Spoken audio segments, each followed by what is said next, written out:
Okay, so this is the second of the Living World videos, and this one is obviously about tropical rainforests. So I'm going to use the BBC Bite-sized webpage again, see how we get on with that. There's quite a lot in here in this in the specification. If you just look at this, characteristics, interdependence, soils, and things like that. Then you've got a case study of tropical rainforest. So for you, that's probably the Choco rainforest. There's a video on YouTube if you look it up or try and find it. Search for AQA GCSE website. It's probably my name, and you'll find it. Impacts on deforestation, and then how to manage them sustainably. Okay, so if we click over to the BBC Bite-sized page, here it is in all its glory when it decides to load. So nice, simple stuff. First of all, the characteristics of the website of the tropical rainforest. So this is one of our biomes. This is one of the large-scale biomes that we talked about in the first video. So we know we've got high biodiversity, which means a very large number of different plants and animals, flora and fauna, because there's loads of energy in the environment. Therefore, there's loads of decomposers, there's loads of growth, and we've got a load of biotic activity because essentially the abiotic activity has no limiting factors. 12-month growing season, really, really hot, really, really wet. And the details you can see down here, more than 2,000 millimeters per annum, temperatures well in excess of anything that's needed for a growing cycle. Just to let you know, trees don't tend to be able to grow if they have a few months less than 12 degrees. So you can see rarely, rarely problematic. But, and here's the paradox, the thing that makes no sense. The soils are very, very fertile because they've have so much rainfall that it leaches out all of the good stuff, all of the biologically decomposed material. So they're red in color because they're rich in iron, which is rusted. So the soil is very fertile. So how do you get all the plants and animals? Well, the plants grow rapidly. They recycle the water. They recycle the nutrients quickly. If you want to bury a dead body so that it disappears quickly, bury it in a tropical rainforest. There's a tip for you. Don't put it in a polar area. It'll survive for centuries. So clearly there's large numbers of species and how they're adapted, and we're going to look at that. First things first, you will know from your text that there are layers, structures and layers to the tropical rainforest. You just need to learn them. Emergence, canopy, under canopy, shrub layer, and then below. So, there's a sloth. Hello, sloth. Nice to see you. So the next stage to look at with our tropical rainforest is to consider the adaptations of plants and animals. And this is worth just learning as a list, if you like, and they're very, very straightforward. The BBC Bite-sized page gives you everything you need. So first things, lianas, woody vines, Tarzan ropes. They connect the surface to the canopy, and they're very, very, very important in terms of an example of niche conditions. A plant's been able to adapt to niche conditions. Trees are particularly tall, not many lower branches, have a canopy that spreads out. In the canopy, you'll find drip tips. You want to get the water off your leaf quickly so your leaf doesn't fall. You've adapted a drip tip, exactly what it says on the tin. Buttress roots, nothing to do with supporting a large tree. This here is rubbish. The fact is those buttress roots spread out so that they can catch as much water as possible before it infiltrates into the ground and then percolates away. Okay, yeah, evolution wise, they may have been able to survive a lot because of those large buttress roots, but it's not, they thought, oh, we better stabilize ourselves, let's build rocket fins. It's actually to catch water. And finally, here, epiphytes. And epiphytes are amazing. They're plants that live in the canopy, but don't live off. They're not like parasites that you may have read about in biology. They just happen to live on the tree. Okay, animal adaptations, beautiful. Camouflage. If you're a sloth, you want to hide from predators because you're pretty slow moving.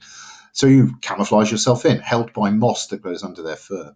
Spider monkeys, which have got this wonderful tail that allows them as a fifth limb to be able to swing through the trees. Frogs that can glide in the air. Toucans, large bills, they can snap through the fruit that they find in the canopy. Learn a couple of examples. Don't just be content to say, oh, there's this, there's that. Learn specific examples and you'll be absolutely fine. It's always a trick in geography. Okay, so what are the threats? The threats essentially come from the fact that many tropical rainforest areas are found in poor countries, LICs, and you've got a mix of local people who need to use the land, and therefore they need to clear the forest to be able to grow their crops, what we call slash and burn, or if you're really smart, it's called rotational cultivation. You've got logging. Go back to farming. You've also got the fact that, in fact, very large commercial farmers can clear the land because it has little or no ownership, and then they can start ranching on that. The problem is, of course, the soil is very infertile. So if they overgraze the land, it can lead to destruction of the land very easily. Loggings, when you take out very expensive trees like mahogany, used for really high quality furniture, and you destroy all the other wood. Oh, there's one tree over there. Crash everything out of the way just to get the one tree. Very destructive.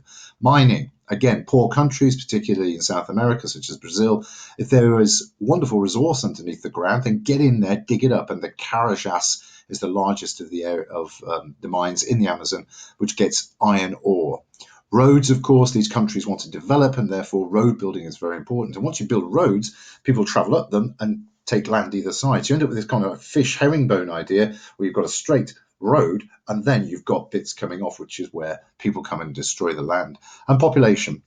Populations in South America, some of which are still growing, need more land. So what are the impacts? They're lovely summarized down here. There's an impact on nutrient cycling. Nutrient cycling clearly is disrupted if the trees are removed because you're no longer getting biological material falling to the ground, decomposing and being made available for more trees. So the removal of the biosphere, the vegetation, can lead to really dramatic impacts on the landscape, leading to loss of biodiversity, interrupting the food webs, lots of flora and fauna becoming extinct. And this is an area, of course, where we may not have discovered everything yet. Things such as aspirin come from the bark of one of the trees here, and various other aspects. Climate change, of course, large forests are big sinks for carbon dioxide.